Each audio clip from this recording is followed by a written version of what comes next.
Eto, sa gitna ng tumitinding kahirapan ngayon dahil nga sa pagtaas ng gasolina, eto mayroong genius moves. Itong si Sandro Marcos, anak ni PBBM o ni Pangulong Bobong Marcos.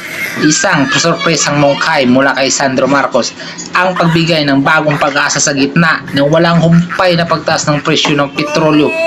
Imbis na tumuon lamang sa supply ng langis, iminungkahi ng batang mambabatas na ito na si Sandro Marcos sa kanyang genius move nga na dapat daw magkaroon ng work from home policies para protektahan ang bulsa ng bawat Pilipino.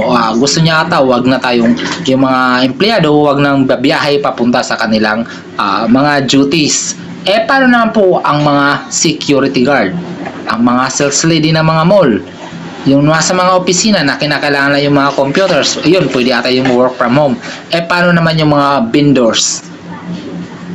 So ito naman yung mga ngayon na mga gastusin naman, malaking kwento ito. At ito nga ang nag-viral ngayon sa social media dahil nga sa genius move ni Sandro Marcos na palpak daw mayong ayon sa mga netizen.